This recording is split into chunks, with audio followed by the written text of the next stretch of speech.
السلام علیکم ورحمۃ اللہ وبرکاتہ۔ امید ہے کہ سبھی ساتھی خیر و عافیت کے ساتھ میں ہوں گے، اور دعا ہے کہ اللہ تبارک و تعالی سبھی کو خیر و عافیت کے ساتھ میں رکھے۔ آج کے سبق کے اندر ہم پڑھیں گے سورہ بقرہ پارہ نمبر 2 اور آیت نمبر 209 اور 210، یعنی 209 اور 210۔ تو چلیے سبق کو شروع کرتے ہیں۔ اعوذ باللہ من الشیطان الرجیم، بسم اللہ الرحمن الرحیم۔ فَإِن زَلَلْتُم مِّن بَعْدِ مَا جَاءَتْكُمُ الْبَيِّنَاتُ فَإِن زَلَلْتُم، یہاں پر نون کے اندر اخفا کر کے پڑھیں گے، یعنی ناک میں آواز کو روک کر کے پڑھیں گے، اس لیے کہ نون ساکن کے بعد میں زا ہے اور زا اخفا کے حرفوں میں سے ہے۔ تم من بعد، یہاں پر 2 قاعدے ہیں۔ پہلا ہے میم ساکن کے بعد میں میم ہے تو یہاں پر بھی غنہ کریں گے، اور دوسرا ہے نون ساکن کے بعد میں با ہے۔ نون ساکن کے بعد میں با آتا ہے تو وہاں پر ایک چھوٹا سا میم بنا ہوا ہوتا ہے، جیسا کہ یہاں پر بنا ہوا ہے۔ اب اس کا مطلب یہ ہے کہ یہاں پر یہ نون نہیں پڑھا جائے گا، بلکہ اب یہ میم پڑھا جائے گا۔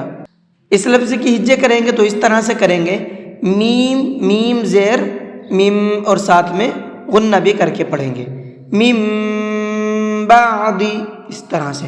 ما جاءتکم البینات، یہاں پر یہ بڑا مد ہے تو بڑے مد کو 4 سے 5 الف کے برابر کھینچ کر کے پڑھیں گے۔ فَاعْلَمُوا أَنَّ اللَّهَ عَزِيزٌ حَكِيمٌ، یہاں پر یہ چھوٹا مد ہے تو اس چھوٹے مد کو 1 سے 3 الف کے برابر کھینچ کر کے پڑھیں گے۔ ان اللہ، نون کے اوپر تشدید ہے تو یہاں پر غنہ کریں گے، اور اللہ کے لام کو منہ بھر کے پڑھیں گے، اس لیے کہ اللہ کے لام سے پہلے زبر ہے۔ اللہ کے لام سے پہلے زبر ہوتا ہے تو اس اللہ کے لام کو منہ بھر کے پڑھتے ہیں۔ عزیز حکیم، هل ينظرون الا ان يأتيهم الله في ظلل، ينظرون، اس نون کے اندر بھی اخفا کر کے پڑھیں گے، اس لیے کہ نون ساکن کے بعد میں ضا ہے اور ضا اخفا کے حرفوں میں سے ہے۔ ینظرون، اس طرح سے۔ الا، یہاں پر چھوٹا مد ہے تو اس کو بھی 1 سے 3 الف کی برابر کھینچ کر کے پڑھیں گے۔ ان یأتیہم اللہ، این کے اندر غنہ کریں گے، اس لیے کہ نون ساکن کے بعد میں یا ہے، اور نون ساکن کے بعد میں یا ہوتا ہے تو وہاں پر بھی غنہ کر کے پڑھتے ہیں، اور اللہ کے لام کو منہ بھر کے پڑھیں گے۔ ان یأتیہم اللہ، اس طرح سے۔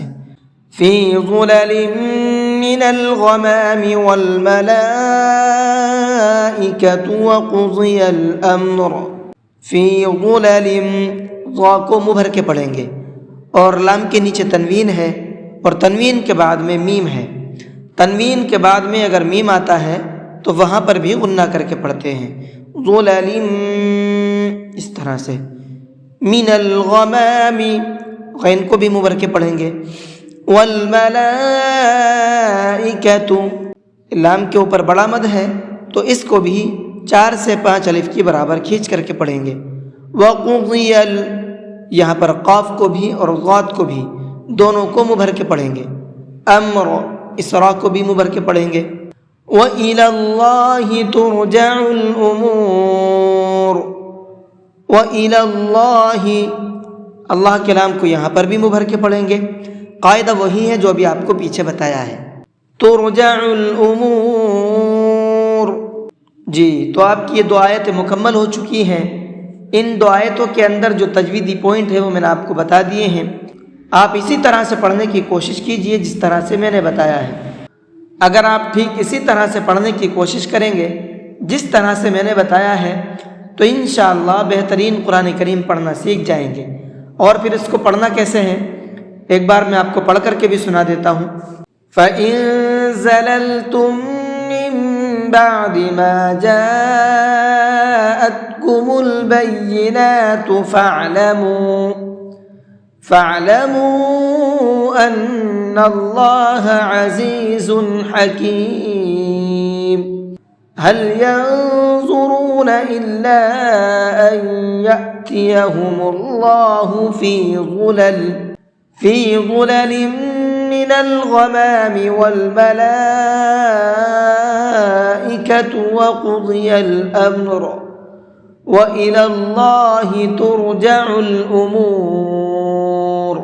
جی آج کے سبق کو یہیں پر ختم کرتے ہیں۔ السلام علیکم ورحمۃ اللہ وبرکاتہ۔